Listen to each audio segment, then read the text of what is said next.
Sabbath. And what an absolute pleasure it is to be back in Sweetwater Seventh-day Adventist Church.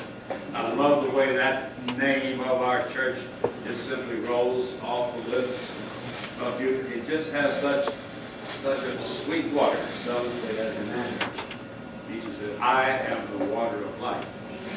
And I'll give you water that you'll never thirst again.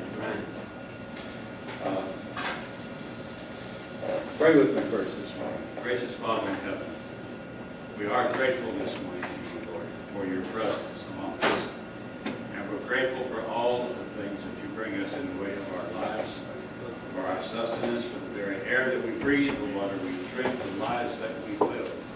And I pray, dear Father, that all of us will be an example to the rest of the world of your Son, the Lord Jesus, in whose name we pray. Amen. I want to start off this morning by telling you about a friend of mine from North Carolina who retired from Southern Bell. This was in the days when Southern Bell was a pretty big outfit. His name was Frank, and he started out at the beginning of his career, pretty much like all of us did, at the bottom of the ladder and start working your way up. But Frank had a lot of drive, he had a lot of ambition, and he learned his trade really well. He rose quickly through the ranks of Ma Bell, and when he retired, he was actually like a regional director for a major part of that in North Carolina. So, pretty smart man, huh? Would you agree? But maybe not too quickly, because there was a problem with Frank. You see, Frank was the stereotype of a successful but very unhappy man. He was a nervous, tense, worried, and sick old man when he retired. And I got him aside shortly afterwards, and I sort of jokingly told him that for a rich and successful member of the Golden Years Club, he didn't look too good. Come to find out, he really had been sick the last several years, in fact. He was sick and tired of living. And I listened to him patiently as he sort of unloaded on me, and when he was through, I grabbed a pack of Post-its somewhere, and I put on my doctor's hat, and I wrote him a prescription for his illness. I'm going to share it with you this morning, what I prescribed. It was a script that someone gave me, and by sharing with you, I hope to keep this medicine going. Feel free to write it down if you want. It's very simple, very short, but also very profound. Are you ready? All right.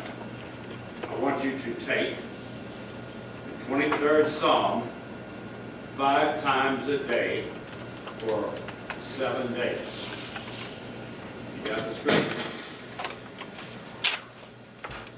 Take the 23rd Psalm, read it 5 times a day for 1 solid week. Sounds simple, doesn't it? There were a few extra instructions. Frank was to read it carefully, meditatively, and prayerfully the first thing when he awoke in the morning. Also, immediately after breakfast, he was to do the same thing. Also, immediately after lunch, after supper, and just before going to bed. I promise you, Frank, at the end of just 1 week, your entire world will be different. The 23rd Psalm is one of the most powerful pieces of literature in existence, and it can change your life in 7 days. That's what the doctor promised, and most of the time doctors are right. Right. However, to be most effective, it must be taken exactly as prescribed. You see, the 23rd Psalm is a pattern of thinking, and when a mind becomes saturated with it, a new way of thinking and a new way of life will result. The power of this psalm is that it represents a positive, hopeful, faith approach to life. It was written by David, and this is something that I didn't realize until recently. It was written by David probably during the later years of his life. I assume that because it was a smaller number, Don, that it had to have been written while David was still a simple shepherd boy out in the field, you know. But no. This was before he became king, before he grew bold and old and all of the other things. This was before his great fall into sin, before his fall, before his failure.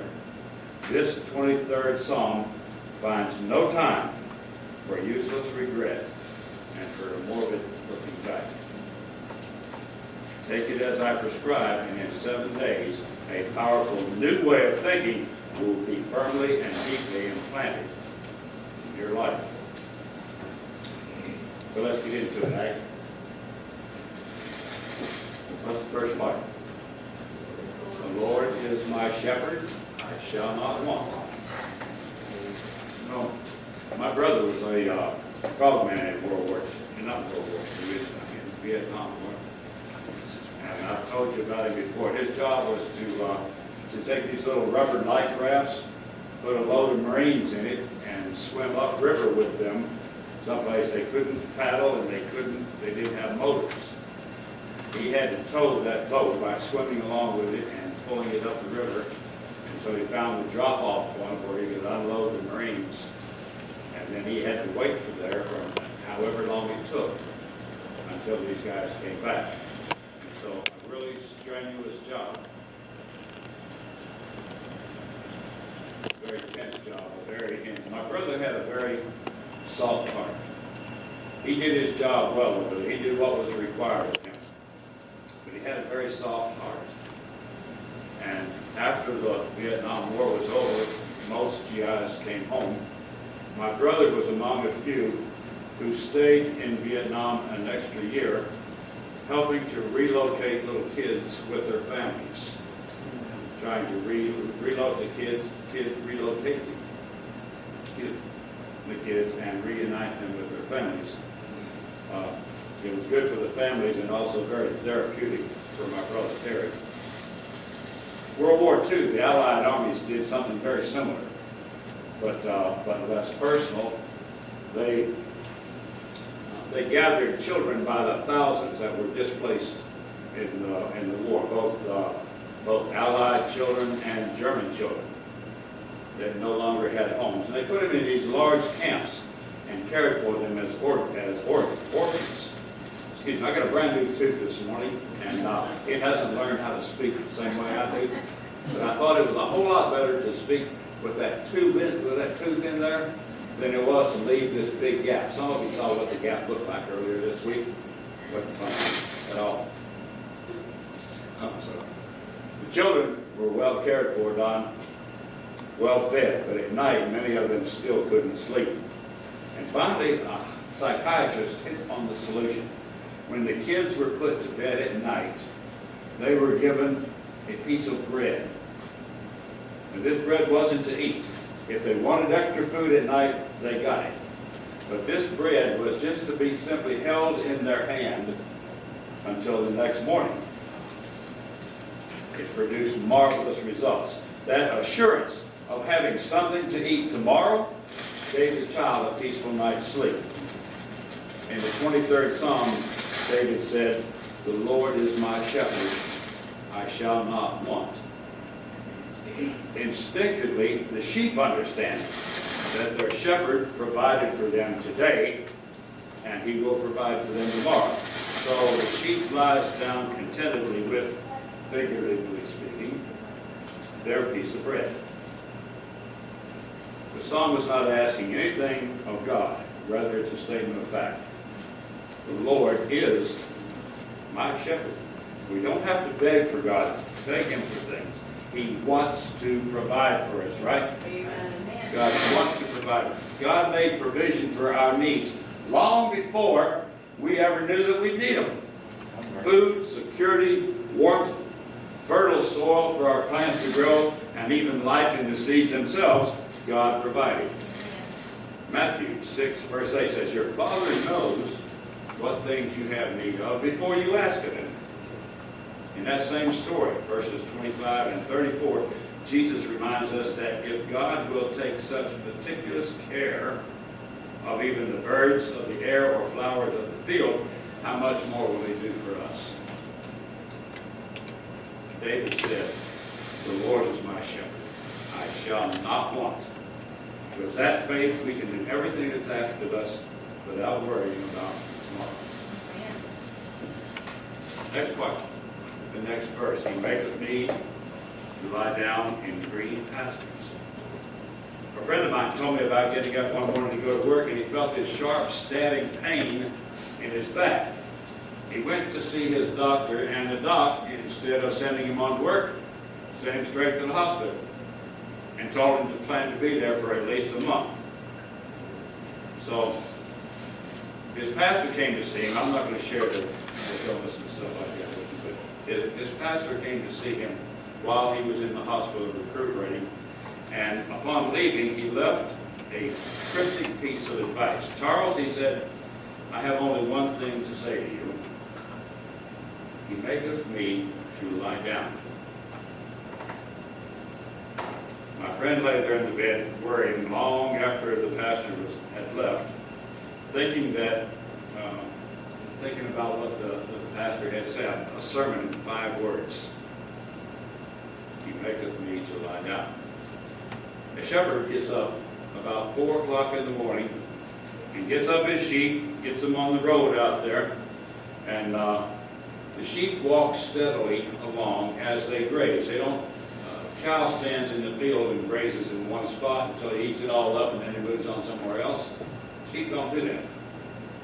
Sheep walk as they graze, and they graze a lot deeper than cows. And by 10 o'clock, they're hot and tired and thirsty. But the wise shepherd knows that they shouldn't drink while their bellies are full, and they shouldn't drink while they're hot. So he makes them lie down in a cool, soft spot in the pasture. The sheep won't eat lying down. And obviously they can't drink lying down anyway. So what the sheep does is chews its cud instead. This enables it to digest its food better. When the food goes down and the sheep is cooler and able to get up and get a drink of water, and then the cycle starts all over again. This is the life of a sheep. It sounds boring, but sometimes kind of peaceful too. He leadeth me beside still waters. The sheep is a very timid creature. He won't drink, for instance, from fast-moving waters. Anybody got any idea why? Something else new I learned this week about sheep. A sheep is afraid of fast-moving waters because if they fall in or get into the water and it's fast-moving, the water will soak into its wool quickly. The wool will absorb all this water, and a sheep will sink and drown. So a sheep won't jump into a river, for instance, like a horse will. It's got to be calm water, and if it is a moving stream, it can't be deep. They know instinctively that they're going to die if they do that. The shepherd knows this too, by the way. And the shepherd won't force the sheep. If the sheep doesn't want to go wherever the water is, the shepherd's going to make some other plans. The sheep knows it can't swim in a swift current. And the shepherd watches for still waters. If there are none, it says the shepherd will form a small dam in the creek. And when the water backs up a little bit and it's calm and smooth, then the sheep can come in behind the dam and drink from the pond. This petition of the 23rd Psalm has a wonderful meaning for us too, Eddie. God knows our limitations, and He doesn't condemn us because we have weaknesses. God does not force us. He does not require anything of us that is beyond our strength or abilities. And every test, as Pat has told me in the past, every test that comes before us has come before God before it gets to us. God knows if we can pass that test or not. And He even knows if we're going to fail it, and sometimes He allows us to do just that for better and higher reasons. So, no matter what comes before me, I know who has been before God before. God ministers to our needs. He understands that each one of us is dealing with, and He carefully, lovingly deals with it for us, and only allowing what He determines is best for us at the time. Another Psalm, 121, verses 3 and 4, tells us that He will not suffer thy foot to be moved. He that keepeth thee will not slumber. Behold, he that keepeth Israel shall neither slumber nor sleep. All right.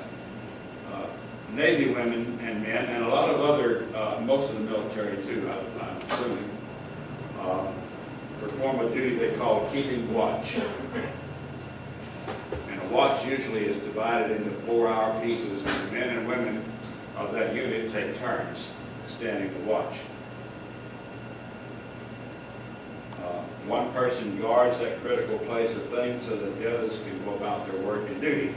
David is telling us here that God is always on watch, and He never needs help. Do you ever encounter something that causes you tension or worry? Try this. Picture a calm lake or water scene in your mind, something that is peaceful. Concentrate on it until the picture becomes clear, and then begin repeating and believing the phrase, He leadeth me beside the still waters. The trust and surrender you'll feel come from knowing that God is the one in charge. It's His power that provides everything you need to face that day. He restoreth my soul. A sad letter to a pastor I know concluded with the words, life ended for me. Life ended for me somewhere during these years. The letter he sent to the pastor was well, it wasn't a good letter. It was one outlining a series of failures, and from a man who was contemplating suicide. He said, life ended for me somewhere during these years. It took years to stifle my faith, but now it's completely gone. There is something unutterably sad to hear someone talk about the total loss of faith and the total loss of hope. Not only did they lose everything else behind, but they had no faith at all in what's in front. And so, it's easy to look at that and say, well, that's the state of mankind. Well, maybe it is in a way. But here, He restoreth my soul, David said, and David is saying it's renewable. All of us have come to a point in our lives where we feel like, well, this is just more than I can handle. You know? But God is the one who restores us. And so, it's like the part of the movie where E.T. is lying there supposedly dead. You never remember this particular scene, those of you. Everybody here has seen the movie, haven't you?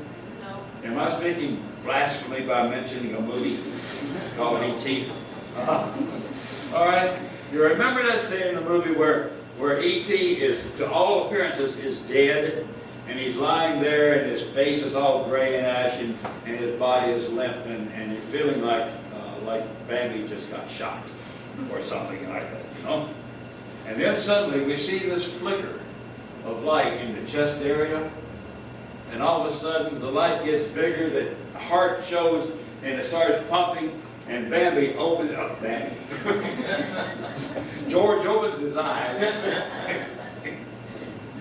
E.T. opens his eyes, and E.T. is alive. Man, your heart feels like, yay! When I saw this, everybody in our family jumped up and started cheering. Well, David remembered that the sheep start out in the morning grazing, and that each sheep subconsciously takes a place in a line as they move and breathe and graze.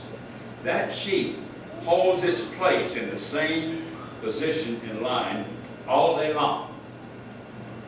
A lot of new facts to pick up about sheep. They never plan to be a shepherd. This will help you a lot. Nobody wants to be a shepherd. Okay, but never can tell. Times are hard out there. Each sheep subconsciously takes a place in the line as they begin to move and graze. That sheep holds the same position all day long in that line. And sometime during the day, the sheep will leave its position in the line, and he'll go over to the shepherd, and he'll sort of nuzzle up against him a little bit, you know. And so the shepherd will rub him, scratch his ears maybe, or say a couple of soft words to him and pet him. And the sheep picks right back up, jumps over, and back into exactly the same place in line that he had before. You know, so David once, the reason I say that part of it was that David once felt that same reassurance from God as the sheep feels from its shepherd. And then, as David grew more confident in his own abilities, unfortunately he felt no need of God. David did wrong, big time. He became unhappy, unable to bear the load of guilt and shame. And then David repented, and God heard, and God forgave, and God restored. Amen. He restored my soul, is what David said about it. You know, there's a first-hand witness if there ever was one. A human body can be wounded in body and in mind. Wrong is a wound. When we do something wrong, when I violate God's standards, I wound my mind. And it's an unclean wound, and it's the kind of wound that cannot be healed by time or some stitches or something. It remains and festers, grows worse. And only the great physician, brothers and sisters, can heal this wound. Psalm 51, God heard David's prayer for forgiveness and restoration, didn't he? We're not going to go there this morning because of time restraints, but you know the song. If you have any sin in your heart, for which you don't feel forgiven, read this Psalm 51 this afternoon in the privacy of your closet, wherever that may be. He restoreth my soul. He revives life in me. Read that Psalm 51, pray over it, and think about what you would have God forgive you for. And wait for the restoration, because it will come. What's next? He leadeth me in the paths of righteousness for who? For his name's sake. You know, there's a plaque at the Florida Singing Tower, and it reads, I come here to find myself. It's so easy to get lost in this world. And my mother used to say, "Tain't funny to eat." We come to the fork in life's road. We can't decide which way to turn. We need guidance. And David confidently declares, He leadeth me. David knew that the sheep has no sense of direction and very poor eyesight. They cannot see 10, 15 yards ahead of him, totally blind there. And yet it follows the shepherd blindly. Pardon my pun. They know from experience that the shepherd knows the way, and they trust his judgment. And so the lead sheep, whoever is first in that line, follows the shepherd, and every sheep follows behind the one in front of him. And that's why they stay in the same place all day long. They know from experience that the shepherd knows the way, and they trust the judgment of the shepherd. And for some, the path may not always be smooth and easy. God doesn't promise that. We know that He does promise, though, to go with us. The psalmist records, He leadeth me. God doesn't drive. As we take one step at a time, we can walk with Him. Trust and confidence. Yea, though I walk through the valley of the shadow of death, I will fear no evil. for thou art with me. Henry Ward Beecher says that the 23rd Psalm is the nightingale of the Psalms. Anybody know that one particular feature of the nightingale? The nightingale sings loudest when the night is the darkest. So for most locales it is just before the dawn, isn't it? But when the night is the darkest, that's when the nightingale sings the loudest. And for those, I'll fear no evil, for thou art with me as I wander through this valley of the shadow of death. For a lot of people, especially those unsure of their salvation, death is the most terrifying fact of life.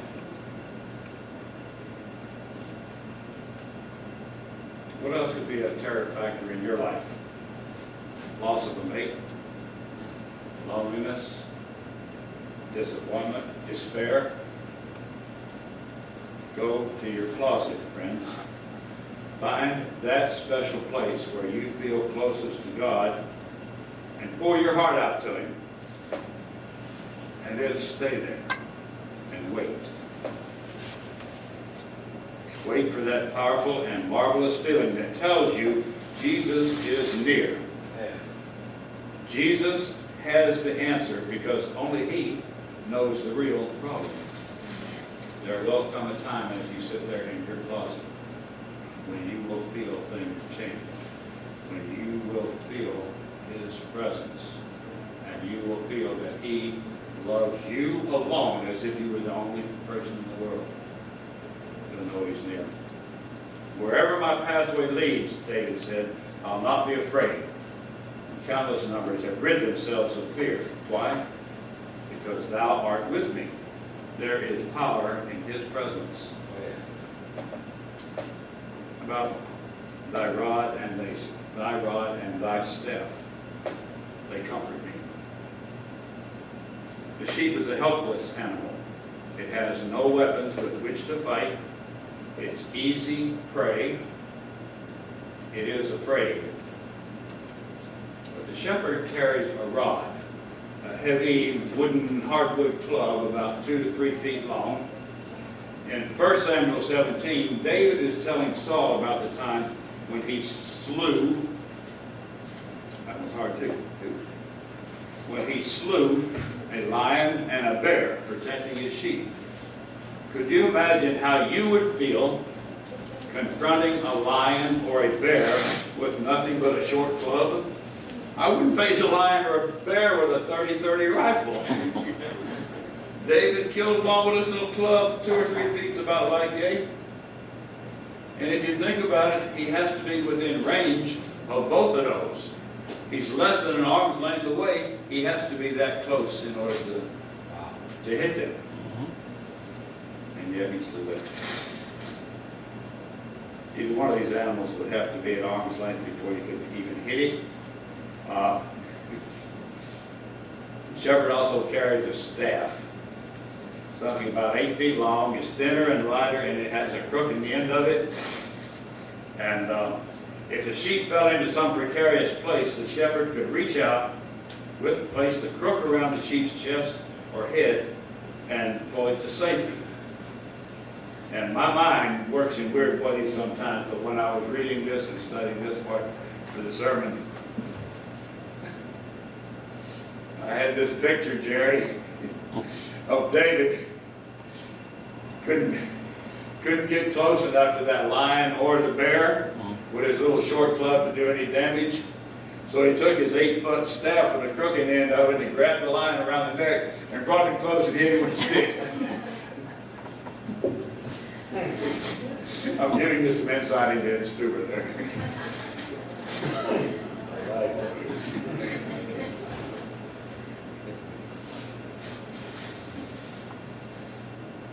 The sheep is instinctively comforted by the shepherd's rod and staff, knowing the shepherd will be able to meet any emergency. And that goes for you and me, brothers and sisters, in the walk of life in this world. we may not be able to do much with our little short club. But we serve a God who has a reach that's completely around the world and completely around the universe for that matter. We serve a God so strong and so powerful that nothing that he determines won't come near us will come near us. So, thou preparest a table before me in the presence of my enemies. A shepherd's job included much more than leading and protecting his sheep. Poisonous plants could poison the animal, obviously. Sheep could die if they ate them. Sharp thorns could penetrate the soft noses of the sheep, causing ugly, festering sores. And so the point of it is that each spring, before he led the sheep out from the fold and into the fields again, the shepherd would go out and take his mattock, dig up all the sharp thorns and thistles and poisonous plants that he could find. And it sounds like such a simple thing, but the sheep grazed on hundreds or possibly even thousands of acres. And so I'm sure it was not just one shepherd, but for that shepherd to go out individually and chop out those individual thorns and thistles and poisonous plants meant that he had to have such painstaking care and such love for the sheep in his charge. And I remember as a boy, about 12 years old, and one of my jobs on this ranch out in East Texas was to take a hoe and go out into the fields there, because it was mostly bitterweed. Being cows, they didn't have to worry so much about thorns and thistles. They knew to stay away from it. But they loved bitterweed for some reason. Have you ever drank any milk where the cows had been out in the pasture with bitterweed?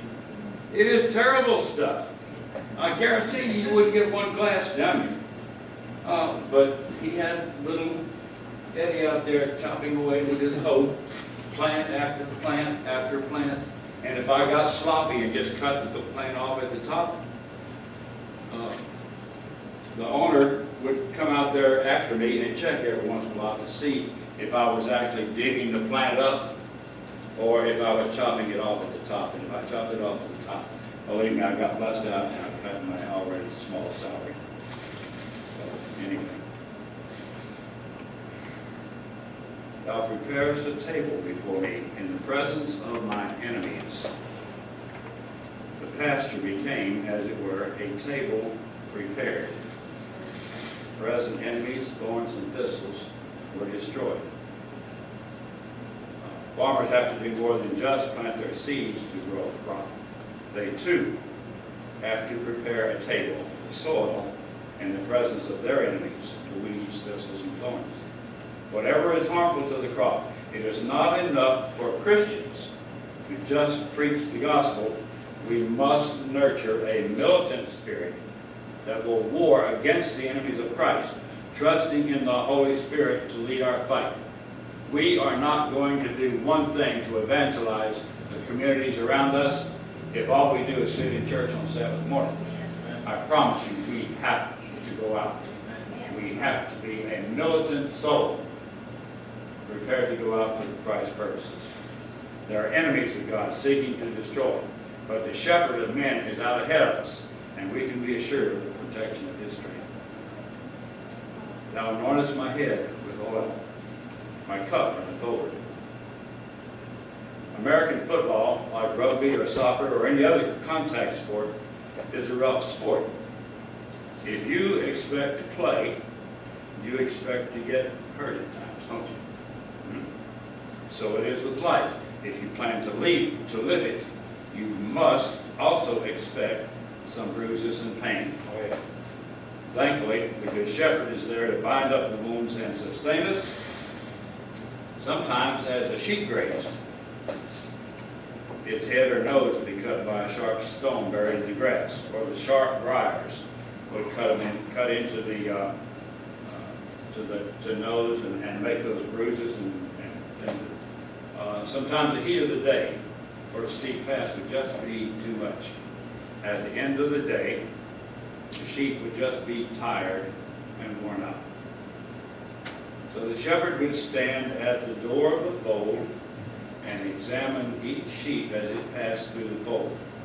If there were hurt places, the shepherd would apply soothing and healing oil. Also, the shepherd kept a large vat of water there at the door, and after examining the sheep, the shepherd would dip down deep into this jar and pull up a cup of water, cool water, full to the brim, and allow the tired sheep to drink deeply of the cooling liquid.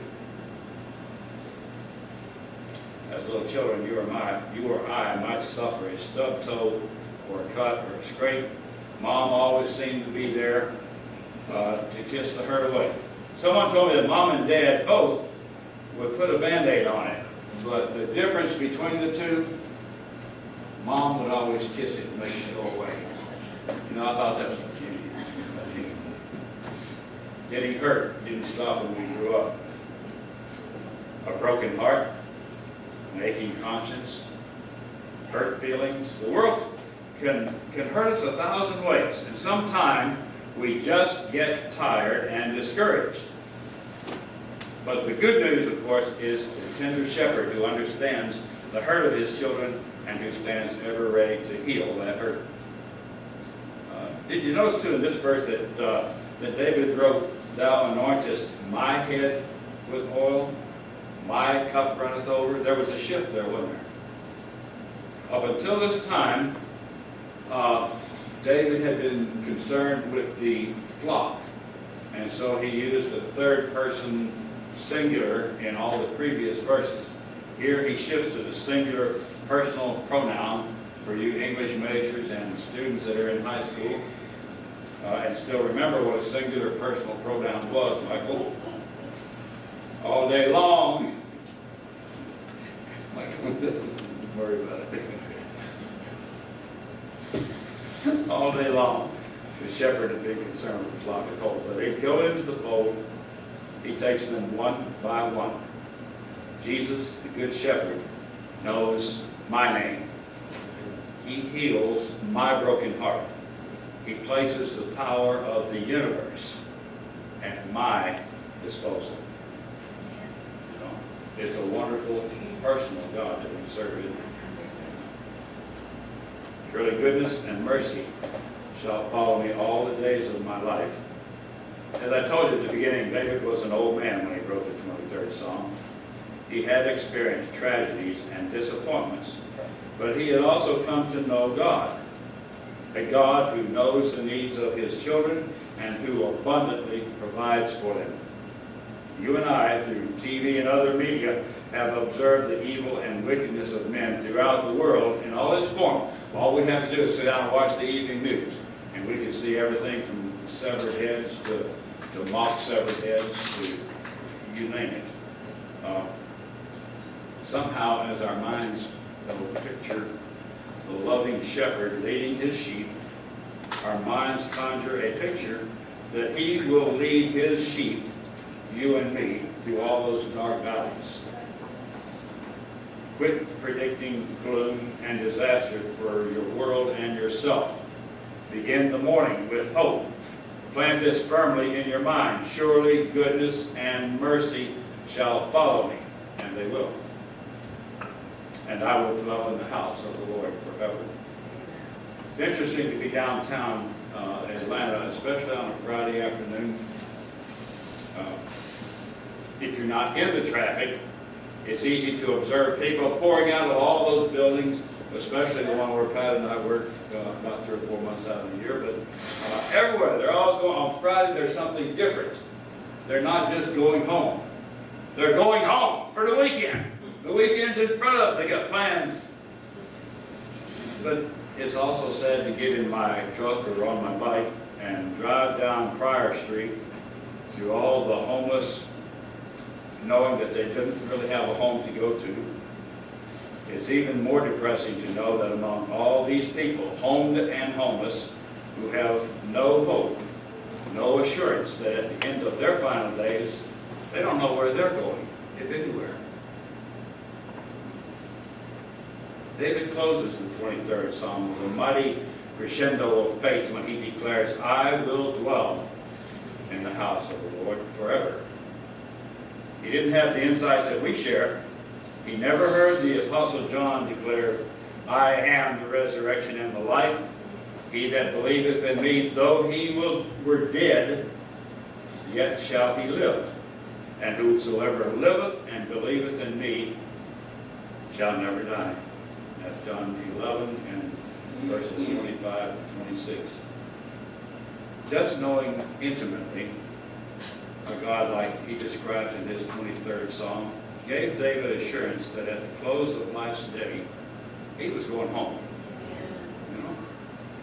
And it's the attitude that you and I need to share in this life.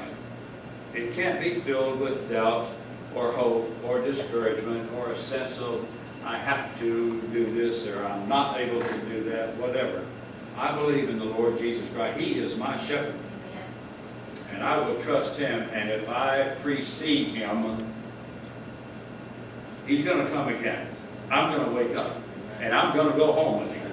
It's just that simple. I'm going to be in that flock that the good shepherd is taking on the soul train, okay?